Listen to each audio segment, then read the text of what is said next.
Bridgerton é uma série que quando lançou eu tinha muito mais uma curiosidade do que um interesse real na série. Mas ela sempre ficou ali no fundo do meu cérebro e eu pensando, tá, algum dia eu dou uma olhada, esse tipo de coisa. Até que no ano passado chegou a campanha de publicidade de Bridgerton lá no meu trabalho e eu falei, tá aí, Bridgerton existe, né? E aí eu cheguei, comentei com minha noiva e ela falou, olha, já assisti Bridgerton, achei legal, se bobear tu também vai gostar. Eu fui dar uma olhada baseada só nisso. E a impressão que eu tinha antes era de que Bridgerton era uma série de superprodução com uma narrativa muito boba, mas é meio que o contrário. Tem uma narrativa muito competente, a maior parte dela é super coerente, super concisa, e a produção no final dos contos ela vai decaindo com o passar das temporadas. Eu vou chegar nisso um pouquinho melhor. Por causa disso, foi no meio dessa conversa que a gente tem agora essa reviewzaça de Bridgerton, passando da primeira temporada até a temporada 4, e eu espero que esse vídeo não fique tão longo. Me diz que eu tô errado. Ih, rapaz. Pra facilitar pra galera que não quer assistir spoiler, esse tipo de coisa, e inclusive eu vou evitar spoiler, eu vou deixar umas timestamps aqui embaixo, então qualquer coisa, se você quer ver só até a terceira temporada, ali tem um timestamp, você pode skipar lá só pro final, não tem problema não. Mas é isso, sem mais delongas, vamos começar. Antes da primeira temporada, vamos falar da temporada 0, que é nenhuma. Eu explico. Eu vou começar essa review aqui com umas críticas que vão ser um pouquinho...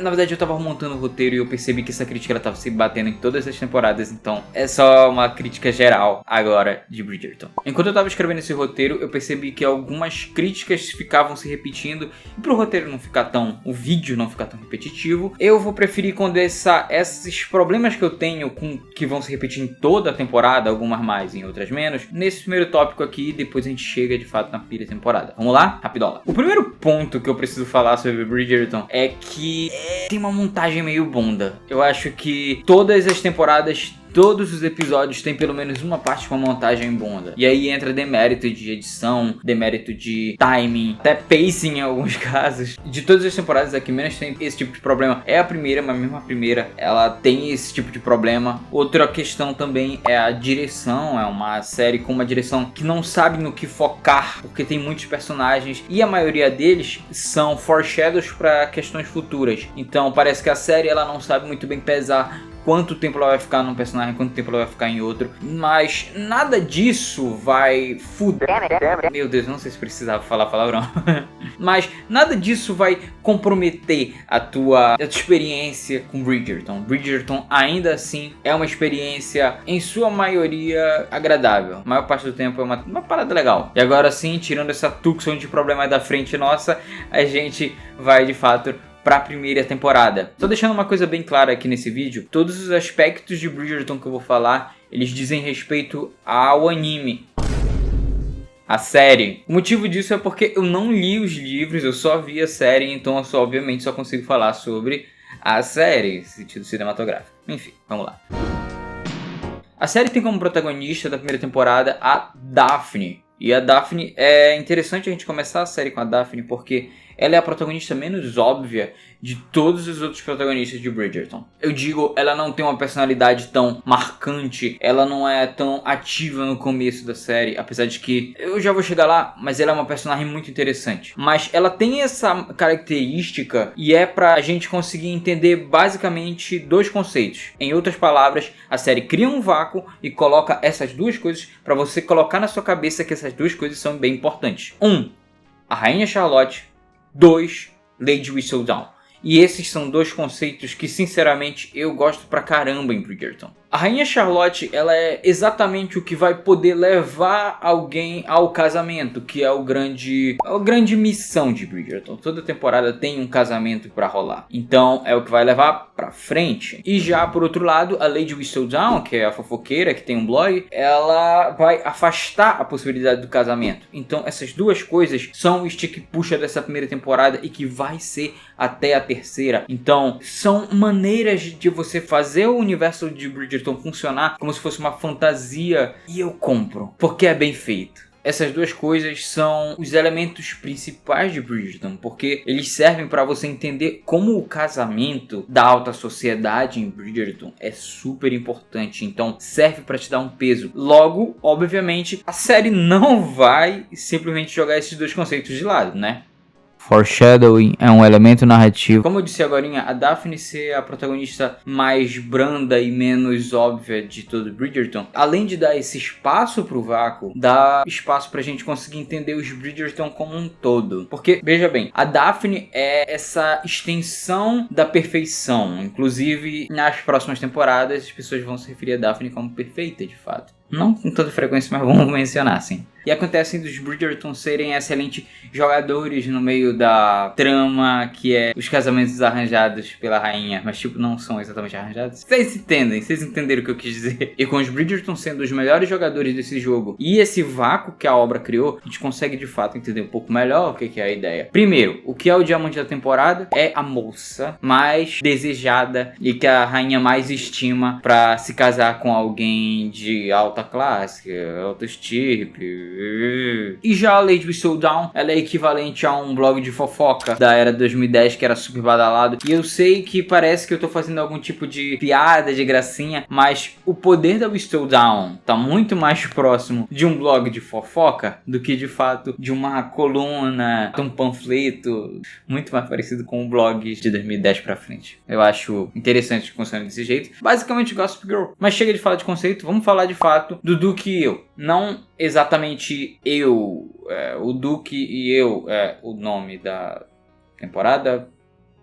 Vocês entenderam? Eu gosto muito que a relação da Daphne com o Simon, ela é basicamente eles tentando driblar tanto a rainha quanto o Whistledown. Eu adoro essa ideia, principalmente levando em consideração que você já começa a obra sabendo que a Daphne é a moça perfeita e o Simon superficialmente é o cara perfeito também. Eu acho isso super genial. E aí começa um pequeno enemies to lovers no meio da conversa e aí vai crescendo de uma maneira orgânica. Na verdade, todos os relacionamentos de Bridgerton, os principais, eles acontecem de maneira orgânica. Esse não é diferente. A gente de fato vê que ela vai sem querer gostando do Simon aos poucos e a gente vai acreditando nesse amor que ela tem pelo Simon. Dela pelo Simon, mas do Simon por ela vai demorar 8 episódios pra isso. Eu comentei uma coisa parecida no meu vídeo de Homem-Aranha Longe de Casa, que deve estar por aqui, eu acho. E nesse vídeo eu falei sobre essa maneira estranha que filmes tendem de não conseguir demonstrar o apreço de um homem por uma mulher. Tem esse problema. E aqui é um pouquinho mais grave, não é tão ruim como lá, mas aqui é um pouquinho mais grave por motivos que a gente vai falar mais lá pra frente no vídeo. Deixando bem claro, isso não é necessariamente uma coisa ruim, mas é um problema. Foi uma escolha deliberada fazer dessa maneira a obra, mas ela vira um problema.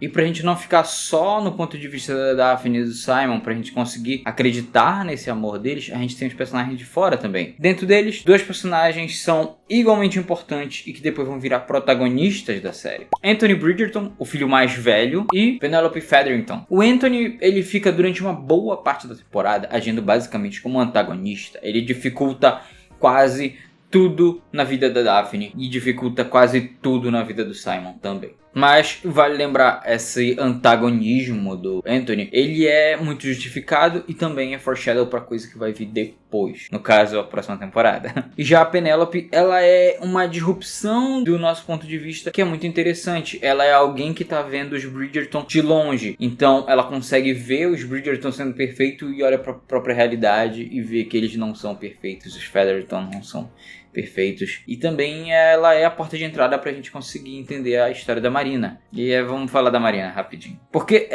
essa temporada tem alguns elos fracos, tá? Um dos elos fracos dessa temporada é a Marina. E é a Marina porque ela era pra ser um contraponto. E eu sei que os diretores queriam fazer isso. Óbvio que eles queriam fazer isso. Queriam fazer com que a história dela fosse um contraponto da Daphne. Se a Daphne está se casando por amor, a Marina não está se casando por amor, está se casando por necessidade. Mas mesmo assim, ela vai ter um final mais ou menos feliz. Tragédia. A questão é que para essas duas coisas se confrontarem e você comprar, a Daphne precisava ser ingênua e ela não é. Ela não é desde o primeiro episódio. Eu não sei por que tentaram desenhar isso. E por vezes a Marina, ela é super inteligente, ela simplesmente é autoconsciente de quase tudo. Ela tá quase falando pra quarta parede, você acredita nisso? E tem vezes que ela só segue o roteiro. É patético. A gente não vê essa transformação dela em alguém cínico ou cético. A gente só vê a Marina sendo alguém chato. A Marina, ela não ajuda nem o roteiro e nem a personagem em si. Não é interessante de seguir. É legal pra gente ver do ponto de vista da Penelope, que tá tentando salvar o amigo, o grande amigo dela, Colin Bridgerton. A vida é maravilhosa, mas é isso, no final das contas ela não é nem útil nem interessante. Mas ela serve também para mostrar outro problema que vem em Bridgerton. Conforme a temporada foi passando e a história da Marina foi a única que teve consequências reais, e esse é um ponto positivo para a subtrama da Marina, eu percebi quanto menos consequências estava acontecendo do outro lado, a trama principal. Não tem grandes consequências em Bridgerton, e é o momento em que eu sinceramente desisti de ver alguma consequência, pelo menos nessa temporada, foi quando o Simon admitiu toda a mentira pra rainha. E puta merda, eu não consigo explicar o quanto eu fiquei tão... Não é possível que a série vai fazer isso. E a série fez, na minha frente. Mas você deve me perguntar, por que isso é tão relevante? Por que isso é tão frustrante? E a resposta é porque isso tira o peso de tudo. Vamos lá, vamos pegar aqui a premissa. Premissa de Bridgerton. Eu acho que eu já tô em 8 minutos de vídeo, talvez até mais, merda. Mas a premissa da primeira temporada é: Daphne quer se casar, o irmão dela tá complicando a vida dela. Ela e o Simon pretendem fingir um relacionamento para conseguir desviar a atenção, tanto agradar a rainha, quanto desviar a atenção de Lady Whistledown. E dessa maneira o Simon para de ser cortejado por outras mulheres, enfim. É um jogo de os dois ganham, mas é muito forte a presença da rainha. Você fazer dessa maneira com que o Simon simplesmente vire pra ela e diga: olha, a gente fez isso, desculpa, e nada acontece, faz ela perder o foco. E por que defendemos tanto essa mentira se no final das contas ela não levou a nada? É complicado, principalmente porque essa mentira é literalmente o que desenrolou toda a trama. Você enfraquece a obra. Outro momento em que a consequência ela meio que morre é quando a Daphne ela decide virar Sherlock e violar as cartas do Simon. E ao invés disso dar um puta do problema, isso vira um discurso no jutsu e resolve tudo, porque é claro que resolveria, a gente tá no último episódio. Mas no geral, essa é uma das melhores temporadas de Bridgerton. A gente tá falando de 4 temporadas. Aqui a gente tem uma direção que tem seus solavancos, tem esses problemas de montagem, como eu falei agorinha, mas principalmente ela tem um valor de produção muito legal. Ela é a temporada visualmente mais bonita e é daqui pra baixo. Então, excelente pontapé inicial. De verdade, o do que eu é uma temporada sólida. Final de toda a temporada aqui eu vou dar uma nota porque esse vídeo é meu e é isso. Para a primeira temporada, o do que eu dou a nota 7 de 10. E ela é bem legal. Eu acho que se você quiser levar alguém para Bridgerton, é muito fácil essa pessoa morder essa primeira temporada e seguir. Inclusive, esse é o motivo de tanta gente segue assistindo Bridgerton hoje. A segunda temporada de Bridgerton é uma das minhas favoritas, mas também é uma das piores. E eu reconheço isso. Mas é porque o casal principal é fraco? A trama principal é fraca? Não, pelo contrário. Esse é talvez um dos poucos pontos fortes dessa temporada. O problema é o resto. Começando pela subtrama, porque, meu Deus, agora a gente sabe que a Penelope é o Whistledown. Puta merda! A Penelope ser o Whistledown é uma das reviravoltas mais interessantes de Bridgerton. Talvez a única, de fato, bem relevante. Mas vamos chegar lá. A Penelope ser o Whistledown é a maior revelação de Bridgerton em geral. E no final das contas, não seria um grande problema a gente trabalhar com o fato de que a gente sabe que a Penelope é o Whistledown. Mas durante várias cenas, a gente vai ter piscadelas do roteiro tipo... Você sabe que Penelope, né, é o Whistledown. E é de boa. É de boa nas primeiras 19 vezes. Porque a série vai ficar batendo no fato de que ela é o Whistledown 19 vezes por episódio. Como se fosse divertido. Eu entendo que isso é um payoff. Porque olha, você assistiu a primeira temporada, aqui tem um payoff. Penelope é o Whistledown. Mas isso ficar repetitivo deixa a história bem piegas. E além disso, a temporada ainda vai ficar se aproveitando muito disso pra fazer a situação de gato e rato da Heloise com a Penelope. Tipo, caramba, quem é a porra da Whistledown? E a Penelope vai ludibriando ela. ela, e aí a Heloise chega perto, aí ela se encontra com aquele cara da gráfica, e aí, enfim, né? Designer, né, gente? Qual é a tua profissão? Designer de cover. E tudo isso pra culminar naquele final de temporada da segunda, em que a Heloise descobre que a Penelope é o Still Down, fazendo um dos discursos mais... Na verdade, isso vai virar um padrão em Bridgerton. Já era um padrão na primeira temporada e agora vai seguir durante toda a série, em que todo mundo vai dar um fecho na Heloise. Todo mundo tá certo e a Heloise tá sempre errada, porque ela é uma chata do caralho. Eu me identifico com ela, de verdade. Mas basicamente em qualquer situação, parece que qualquer personagem consegue virar pra ela e falar: Você é uma bosta, você não sabe de nada, você não me conhece, cara, respeita a minha história. Porque a Penélope, ela faz a ultra mogada e que diz: olha, tá aí ficando puto e tudo, eu tenho poder. E você? A Betinha ficou sem nada, nadinha. E a Heloise tomar esses lacres o tempo todo é basicamente porque ela é uma hipócrita. E ela é. Só que a série não vai usar isso de verdade. Um momento em que, de fato, a hipocrisia dela poderia ser um paralelo é com o Anthony, que ficou a temporada anterior inteira enchendo a porra do saco da Daphne. Tá bom, inteira é sacanagem. Mas ele ficou boa parte da temporada enchendo a porra do saco da Daphne. E agora ele tá com cortisol altíssimo porque... Ai meu Deus, eu tenho que casar.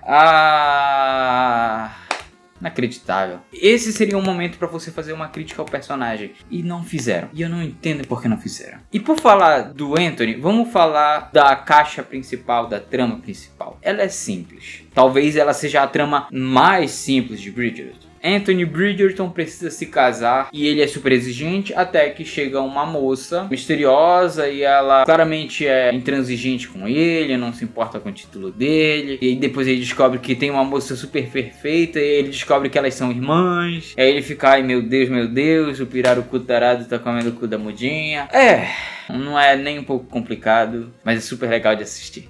Mas só é super legal de assistir porque você compra a atuação dos personagens principais, o Anthony e a Kate. E, obviamente, os personagens secundários também vão brilhar bastante para que esse tema principal gire. Mas são essas as nossas estrelas. E elas são a melhor parte dessa temporada, sim. Só que se na primeira temporada a gente já tinha problema de montagem, já tinha problema de direção, de edição, aqui... Puta merda. Eu diria que esse é a maior queda de qualidade de produção que a gente tem na toda a série, na verdade. Só deixando um pouco claro aqui. A decadência de qualidade de produção da segunda temporada para a terceira temporada, ele existe. Da terceira temporada para a quarta também existe. Mas o tamanho do vão da primeira para a segunda é o maior. E você sente. Eu assisti Bridgerton maratonando. Eu acabei a primeira temporada, fui logo para a segunda. E logo no primeiro episódio eu já senti a falta de profundidade. Estou falando profundidade tanto em termos de câmera, de direção, quanto em termos de diálogo, por exemplo. Puta merda, gente. Os diálogos, eles estão um nível... Tem um preceito muito básico, tanto dentro do cinema quanto de todas as artes em geral, que é mostre e não fale. E puta merda, como essa temporada fala. Todo mundo ali vai falar exatamente o que tá sentindo. E não é necessariamente um momento catártico. Eles só estão falando exatamente o que estão sentindo. Não tem nuance, é só isso. No máximo, nos momentos em que o personagem está mentindo e ele estar mentindo, é parte da graça. Kate, Anthony, enfim. E eles falarem abertamente o que eles sentem muito rápido. Tudo é muito rápido também nessa temporada. E tudo é muito plano. Tudo é muito resolvido na conversa. Tudo é muito resolvido no discurso. É um nível de diálogo Naruto. Isso não é um elogio. E tudo isso somado ao valor de produção, que, como eu disse, decaiu consideravelmente bastante. O tom também, ele ficou um pouquinho mais pastelão. Isso não é um problema, considerando que toda a situação do Anthony é mais pastelão do que a da Daphne. Mas tudo isso você sente. E é chato você sentir essa queda.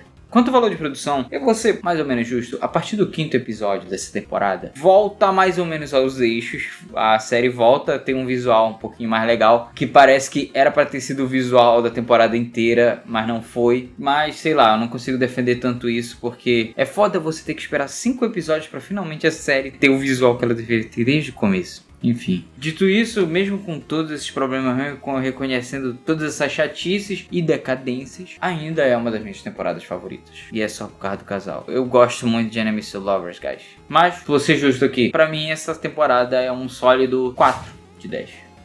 Mas eu me diverti. O Visconde é uma temporada incomum pra Bridgerton, mas sabe explorar bem os personagens que tem. Na verdade, todos os personagens daqui são bem explorados nessa temporada. Enfim. Pequeno aviso aqui no meio do vídeo, mas é rapidinho, juro pra você. Eu sou o Milbeiro e você chegou até aqui no meio desse vídeo, eu já te agradeço de antemão. E eu também já peço a sua inscrição, ajudaria bastante. E só te avisando que esse canal ele funciona com reviews de basicamente qualquer coisa. Às vezes é uma série, às vezes é um jogo, às vezes é um filme, enfim, é o que me der na telha. Só avisando pra você não se inscrever de maneira desavisada e, sei lá, não saber que eu falo sobre qualquer coisa. Mas é isso, só queria interromper rapidinho, vamos de volta pro vídeo. Uma pequena curiosidade sobre enquanto eu tava escrevendo esse vídeo. Em cada parte do roteiro que eu tava parando uma temporada, eu tava escrevendo o nome da temporada e aí começando a review. Escrevendo o nome da temporada, começando a review. Quando eu fui começar a escrever da terceira temporada, eu percebi que eu não lembrava o nome da terceira temporada. E aí quando eu fui procurar, eu fiquei... Ah, é esse o nome da temporada? Os Segredos de Colin Bridgerton? Que porra! Porque, vamos lá, se você assistiu a terceira temporada e você tá assistindo essa parte, eu imagino que você tenha assistido.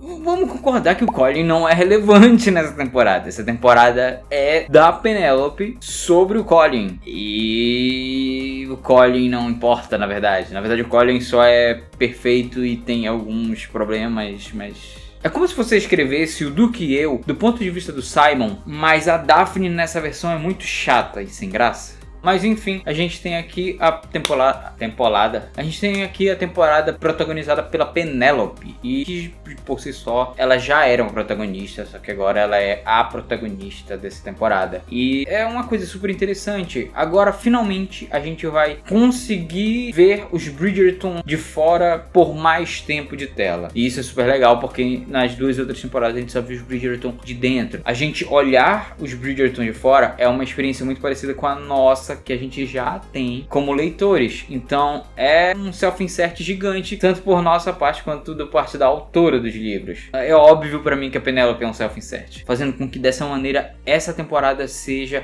o Isekai de Bridgerton. Eu nunca estive tão animado por algo assim. O que me deixa realmente frustrado é que a temporada ela não vai usar isso tanto a seu favor. Ela vai ter que ficar equilibrando entre essa parte de, olha só, você vê os Bridgerton dessa maneira, e aí enquanto isso vai tentar equilibrar com a trama principal da Penélope, que é ela lidando com o Whistledown. E é super doideira porque... Vamos falar dessa segunda parte aqui, que é a Penélope ser Whistledown, porque a primeira aqui é bem fácil de entender. O grande fato é que essa temporada é a revolta de Penélope contra as coisas que vão acontecendo contra ela. Ela tenta tomar as rédeas da vida dela e a gente vê ela indo contra a mãe. Não digo desrespeitando, mas ela vai indo contra as direções da mãe. Nem diretamente, mas ela vai indo contra as direções da mãe. E aí, beleza, você aceita isso, caramba, que bacana e tal. Mas quando se trata de Whistledown, a gente mal vai ver Penélope defendendo Whistledown. Pelo contrário, ela fica ainda naquele jogo de gato e rato com a Heloise e ela não defende o próprio ponto de que ela tem o direito de ser uma escritora anônima. É foda, porque dessa maneira você faz uma história de revolta pela metade. O que eu quero dizer como uma história de revolta pela metade? A gente tem de fato Penélope não seguindo os conselhos da mãe. A gente tem a Penélope se vestindo do jeito que ela acha mais interessante. E essas são cenas muito impactantes, de verdade. Mas as cenas mais impactantes são a dela lidando com o fato de que ela é Whistledown. Ela tentando esconder isso do Colin. O Colin descobrindo e ela tendo que tentar fazer a cabeça dele. E não consegue. E ela também não consegue contra-argumentar com Heloise também sobre a ideia dela ser uma escritora anônima. E vamos lá, tematicamente eu entendo por que isso vai acontecer. Eu entendo porque essa é a temporada não só de revolta da Penélope. Essa é uma temporada da Penélope finalmente se apresentando ao mundo. E nessa que ela se apresenta ao mundo, faz sentido com que a obra fala: olha, tá bom, você se apresentou ao mundo só de metade. Agora eu vou te empurrar totalmente pra isso. Faz total sentido.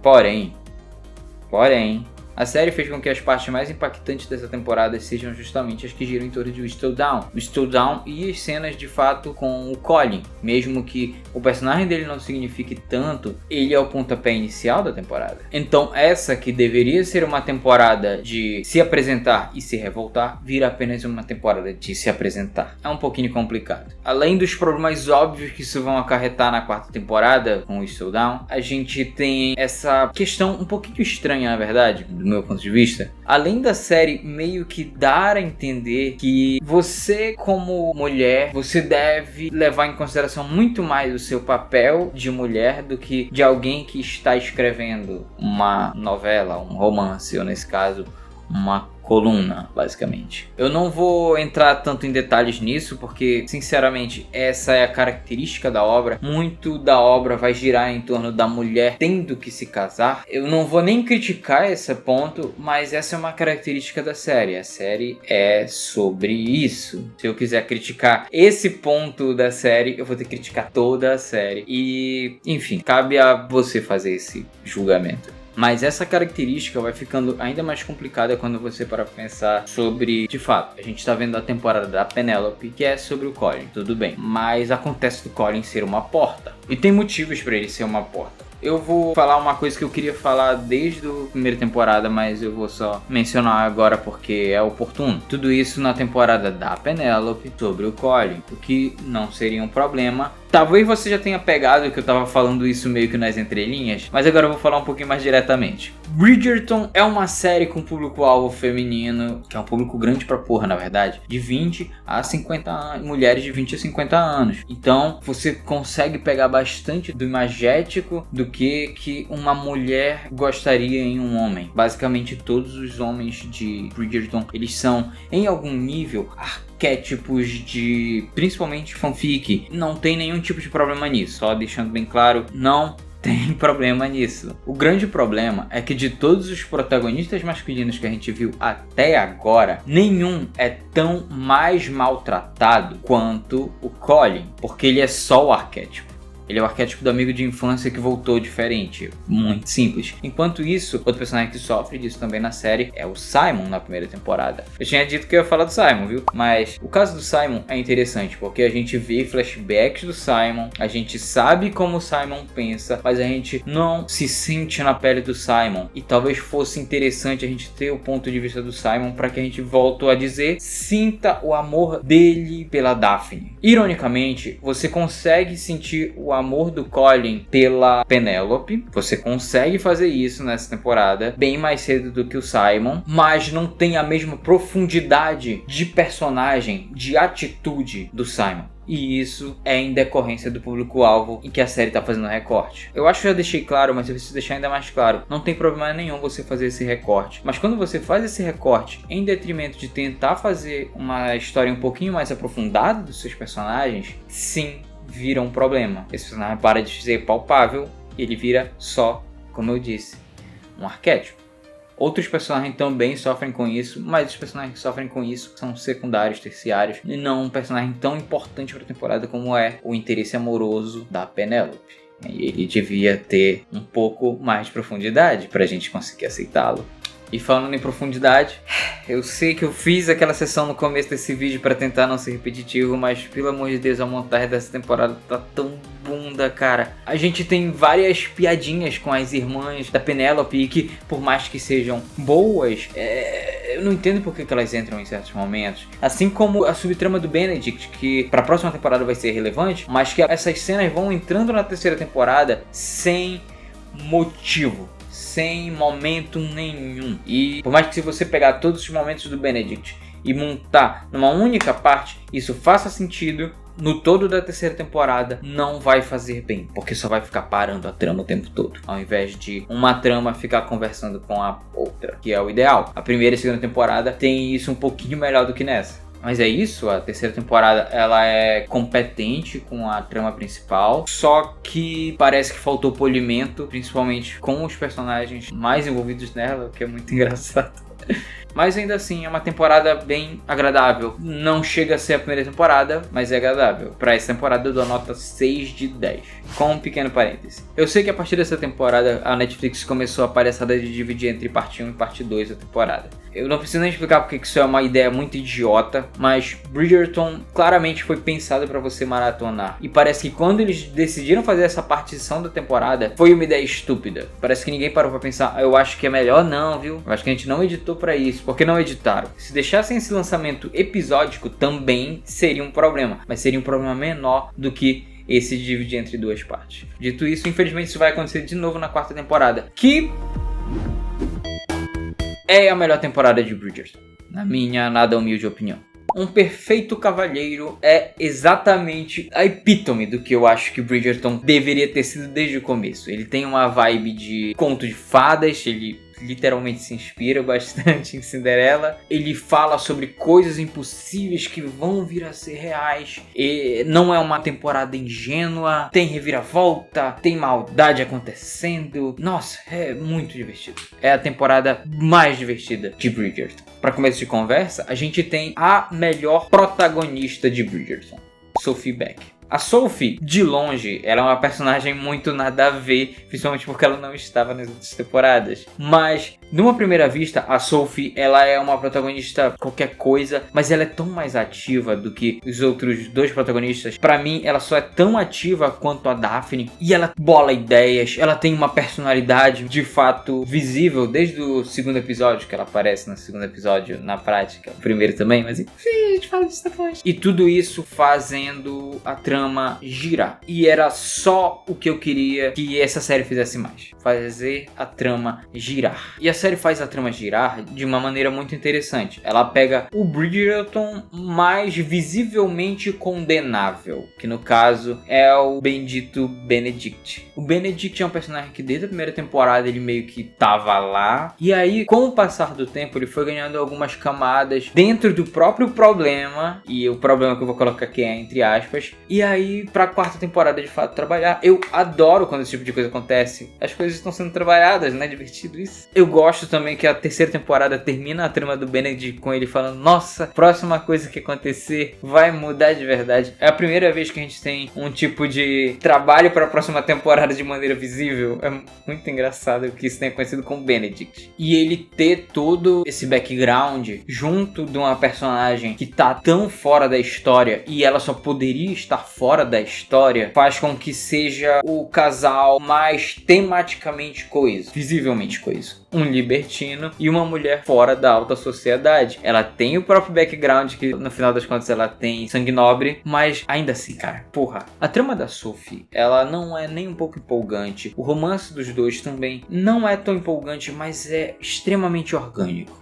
Extremamente orgânico, no sentido de que a gente vê o motivo dela ir gostando dele, a gente vê o motivo dele ir gostando dela, e essa segunda coisa a gente não estava vendo na série faz um bom tempo. E aí, se a gente para pra pensar num esquema um pouco mais macro, ele ser o libertino dos Bridgerton e que conseguiria levar o nome dos Bridgerton pra Cucuia é muito bom, porque ela é essa possibilidade de levar o nome dos Bridgerton pra Cucuia, só que não de uma maneira que nenhum deles espera. É muito interessante. E sim, eu já tinha comentado agora a maneira que Bridgerton em geral trata seus casais, mas no caso do Benedict, algumas coisas me incomodaram um pouquinho mais, mas não são necessariamente problemas, é só tendencioso mesmo. A série, obviamente, tem um ponto de vista que você deve ser monogâmico. Isso é o correto dentro do universo de Bridgerton. Não é só, como posso dizer, uma escolha você sair por aí, como é errado. E aí a gente lembra que na temporada anterior, o auge da libertinagem dele foi ele ter ficado com um cara além de uma mulher também.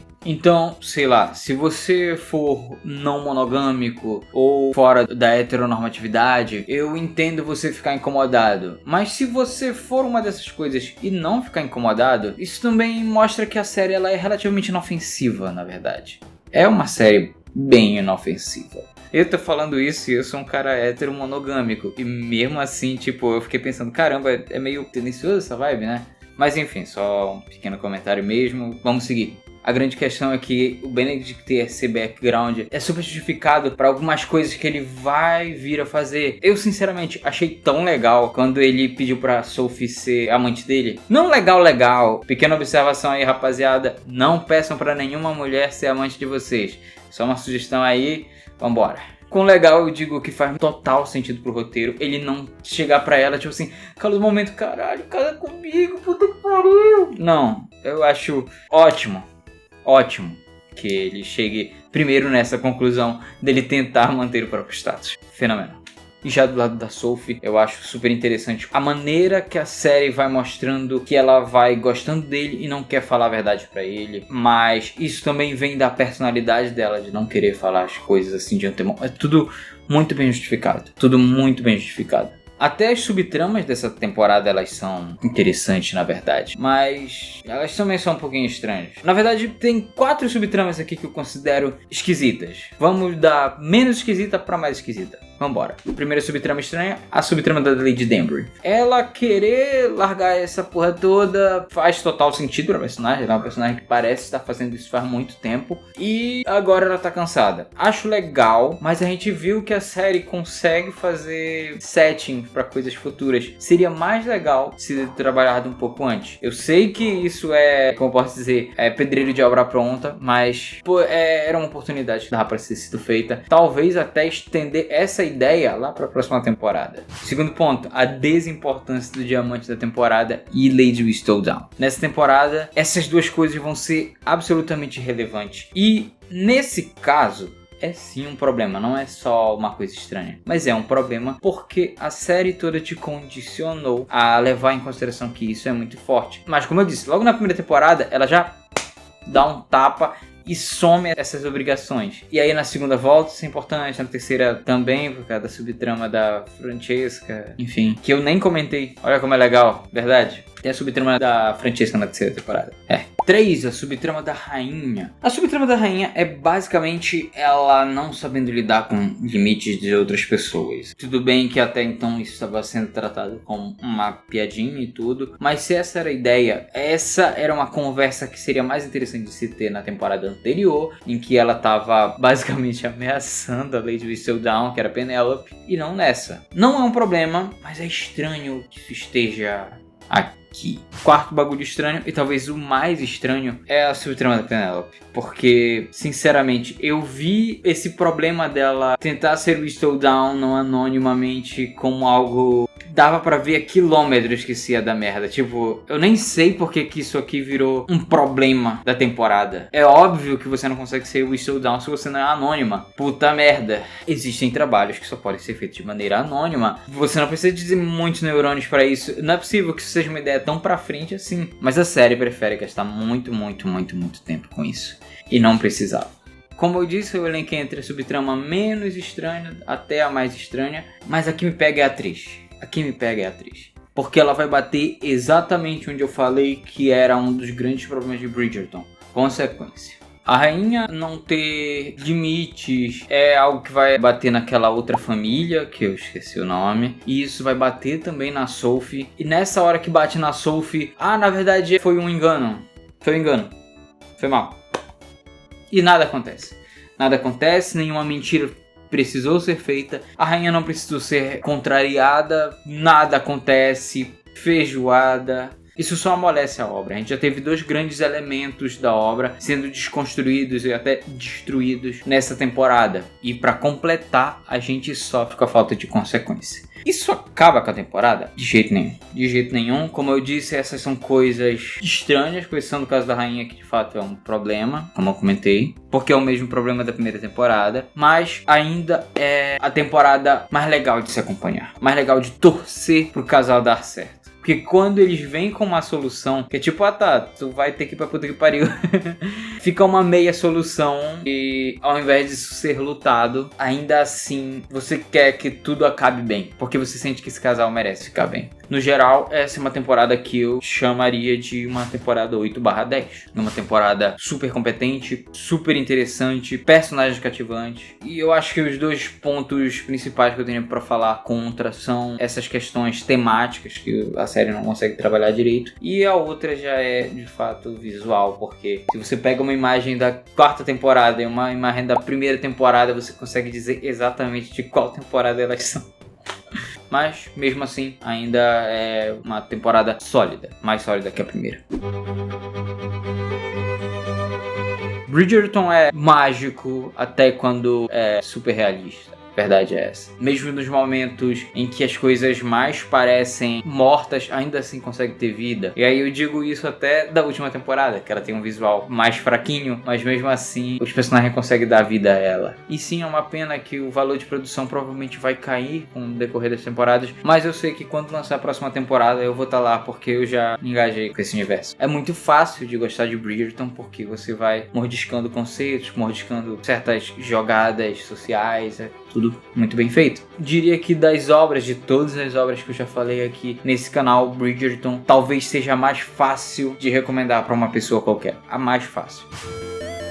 Então é isso, o vídeo de hoje vai ficando por aqui. Antes de terminar esse vídeo definitivamente, preciso avisar uma pequena coisa pra vocês. O formato desse canal vai mudar, eu ainda vou falar do que eu quiser, mas o formato com esse setting que vocês estão vendo aqui, ele vai mudar provavelmente pra uma coisa um pouquinho mais fechada e um pouquinho mais fácil, na verdade, de se fazer.